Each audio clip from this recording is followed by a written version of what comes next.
bacterias, hongos, micorrizas. El mundo de los microbios del suelo es tan fascinante y hay mucho por descubrir. Sin embargo, mientras escuchas esta intro, habremos perdido 40,000 metros cuadrados de suelo en el mundo. El tiempo se agota y ha llegado el momento de ponernos en acción mientras aprendemos. ¿Estás listo? Yo soy Armenia Velázquez, la bióloga del campo, y te doy la bienvenida al podcast de la vida del suelo. ¡Comenzamos!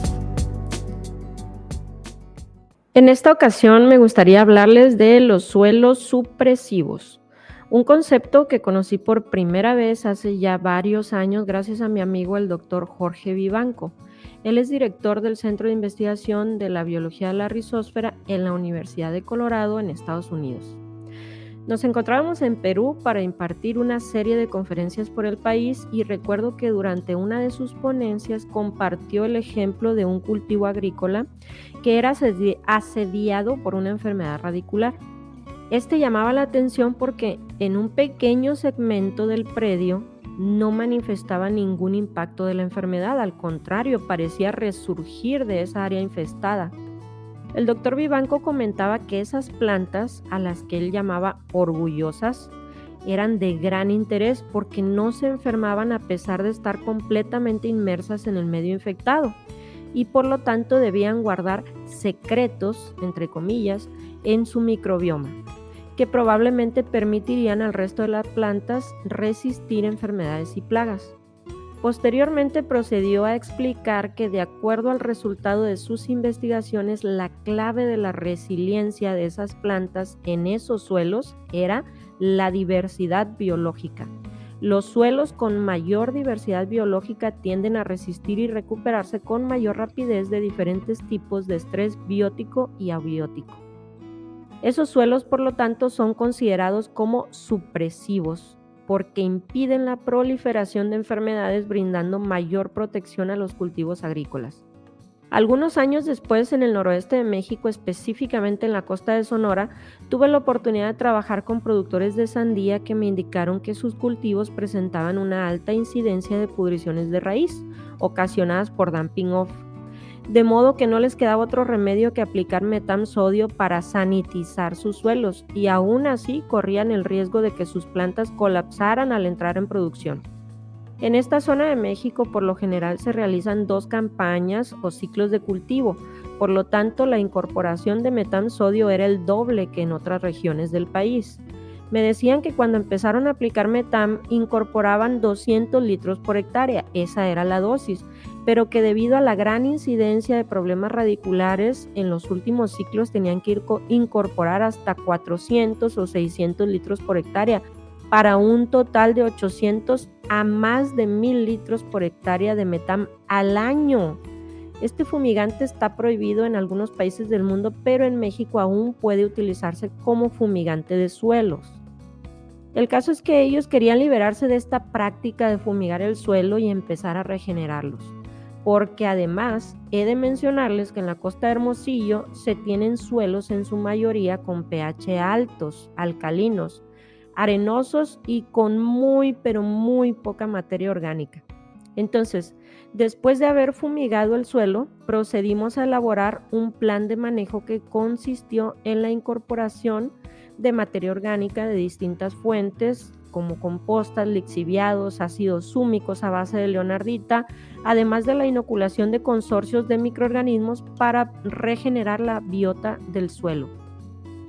El productor fue muy enfático en decirme que al entrar el cultivo en la etapa de producción quería que yo visitara personalmente sus campos para que revisara los resultados junto con él, porque si eso colapsaba, yo iba a estar en problemas. Para mi fortuna, ya había probado en varias ocasiones estas prácticas regenerativas y me sentía un poco confiada de que tendríamos resultados favorables, pero aún así me preguntaba si sería posible observar resultados en un ciclo tan corto de apenas 2 a 3 meses. Al realizar mi visita de campo me sentí muy aliviada al ver que el cultivo seguía libre de enfermedades radiculares y gracias a los resultados del análisis microbiológico de los suelos, notamos que se empezaba a ver mejoría entre los grupos de microorganismos y la biodiversidad. Al cabo de ese exitoso primer ciclo, el productor me indicó que gracias a los buenos resultados, el siguiente ciclo había decidido no fumigar con metamsodio. La verdad sentí un poco de miedo porque mi plan era realizar una reducción gradual a lo largo de al menos 4 ciclos, 2 años. Pero el productor estaba tan motivado por lo que había visto que me dijo: nos la vamos a aventar así, Armenia, sin metam. Al cabo los microorganismos ya demostraron que pueden. No está de más mencionarles que me sentí, la verdad, bien preocupada por su decisión porque el primer ciclo habíamos partido de un suelo desinfectado, fumigado, y me inquietaba pensar que este siguiente ciclo, sin fumigar, se nos dispararan los patógenos. La verdad, pues cada año es diferente. Entonces, nos preparamos muy bien con la inoculación de agentes de control biológico y vacunamos la planta desde el vivero, reinoculamos el suelo durante la preparación del terreno y realizamos inoculaciones de microorganismos, incorporación de materia orgánica, todo esto desde las primeras etapas de desarrollo del cultivo. Y adivinen qué, logramos tener otro ciclo libres de patógenos. Este resultado me dio muchísima alegría porque no estamos hablando de una prueba pequeña, estamos hablando de un campo de cientos de hectáreas. Esta fue una excelente oportunidad para probar lo que había leído previamente en artículos científicos y observado en resultados de laboratorio. Y hoy me complace compartirles que por más de 5 años el productor no ha tenido necesidad de volver a fumigar sus suelos con metamsodio. Así como estos resultados, muchos productores alrededor del mundo han experimentado los beneficios de los suelos supresivos y actualmente está creciendo el interés de la comunidad científica en mejorar la comprensión de estos procesos biológicos que incrementan la resistencia de los suelos.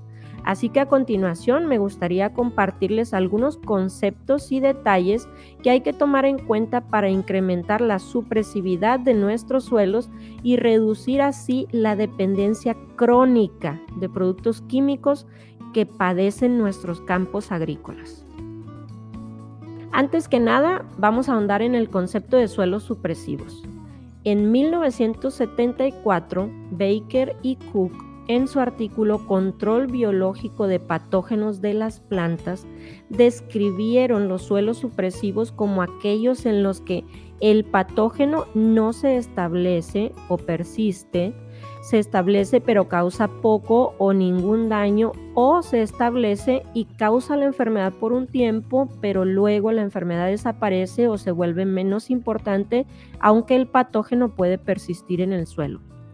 Por el contrario, aquellos suelos que favorecen el desarrollo de enfermedades se han denominado suelos conducentes o no supresivos. De acuerdo con varios autores, los suelos supresivos pueden clasificarse desde una perspectiva biológica en 2 tipos. Supresión general, atribuida principalmente a la competencia por espacio y alimento. Supresión específica, debida a la acción de los agentes de control biológico sobre un patógeno o patógenos en particular. Los suelos supresivos podrían presentar simultáneamente ambos tipos de supresión, debido a la influencia de las prácticas agrícolas, características físico-químicas del suelo, condiciones climatológicas, entre otras. Los mecanismos de supresividad son parasitismo y antagonismo contra agentes patogénicos por parte de un grupo de microorganismos o comunidad microbiana, producción de metabolitos, toxinas y antibióticos, competencia por nutrientes, recursos y sustratos, activación de genes de resistencia de enfermedades en la planta hospedera por parte de los microorganismos benéficos y mejoramiento de la nutrición vegetal y la salud del suelo. Existen algunos factores abióticos que afectan los suelos supresivos. Al hablar de factores abióticos nos referimos a aquellos de origen físico-químico o bien a aspectos ambientales, por ejemplo la temperatura, Estos factores pueden incrementar o disminuir el grado de supresividad de los suelos, ya que indudablemente tienen efecto tanto en la raíz como en la microbiología del suelo. A continuación, les comparto un listado de los factores abióticos que pueden afectar la supresividad del suelo. Número 1, la temperatura. Se ha reportado que las altas temperaturas del suelo pueden ejercer un efecto de selectividad, disminuyendo la población de algunos fitopatógenos y favoreciendo el desarrollo y proliferación de cepas termorresistentes que posteriormente pudieran tener un efecto antagonista y favorecer la supresividad del suelo. Es por este motivo que la biofumigación o calentamiento del suelo se ha vuelto una práctica recurrente a través de la cual se sanitizan los suelos. Número 2. Tipo de arcillas. Jaya-Rahman y colaboradores en un estudio que realizaron en 2021 mencionan que las caolinitas e ilitas limitan la supresividad, mientras que las vermiculitas y esmectitas la incrementan. 3. Textura del suelo. Los suelos de textura pesada limitan la supresividad de los suelos, lo cual puede deberse a los problemas inherentes de drenaje y a las limitaciones que ofrece este tipo de suelo para el desarrollo radicular. Por el contrario, los suelos de textura gruesa se ha reportado que pueden incrementar la supresividad de los suelos al favorecer el drenaje, el desarrollo de las raíces y la oxigenación de los suelos. 4. Enmiendas orgánicas. Dependiendo del tipo de enmienda, la fuente de origen, la relación carbono-nitrógeno, su pH y la composición química, las enmiendas pueden tener efectos positivos en la supresividad de los suelos. Algunas investigaciones indican que la incorporación de zeolita, silicio, carbón activado, quitosano, ácidos húmicos y ácidos carboxílicos pueden tener un efecto en la actividad radicular y por consiguiente alterar la composición de la biota del suelo, favoreciendo la supresividad del suelo en la gran mayoría de los casos. 5. Estatus nutricional del suelo. La supresividad de los suelos con frecuencia se observa en suelos con alto contenido nutricional. Esto suena lógico, ya que las deficiencias nutricionales del suelo provocan que las plantas se vuelvan más susceptibles a patógenos y enfermen. Sin embargo, mantener un óptimo balance nutricional en el suelo es crucial para la supresión de enfermedades.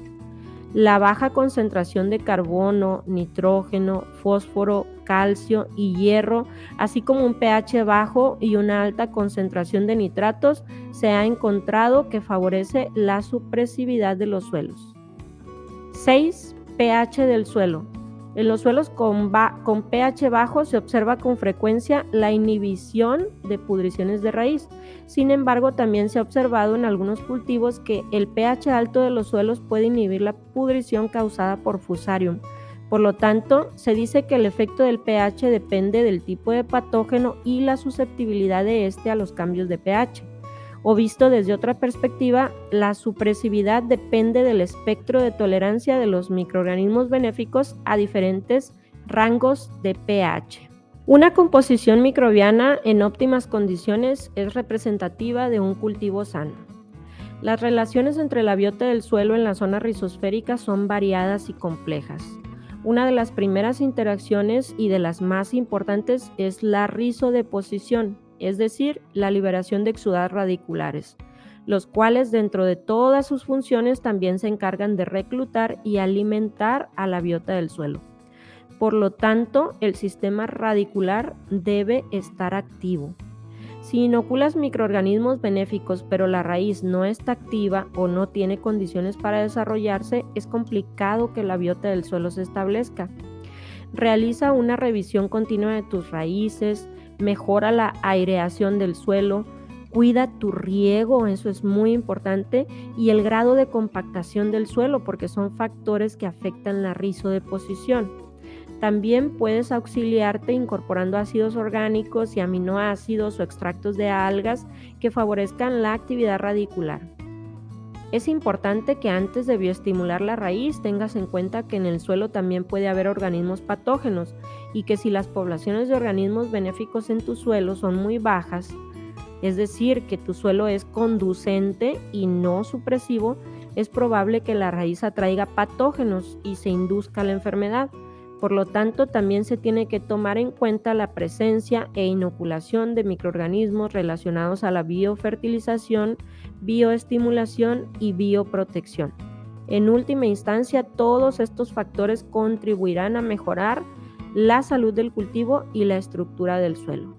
Las prácticas agrícolas actuales en las que por lo general se abusa del uso de agroquímicos tanto para fertilizar como para proteger a las plantas, así como algunas prácticas agronómicas como la falta de cuidado en el riego, la degradación del suelo y la pérdida de biodiversidad microbiológica, están relacionadas con la falta de supresividad. Mientras más empobrecido o agotado esté tu suelo, más susceptible es a la incidencia de plagas, enfermedades y deficiencias.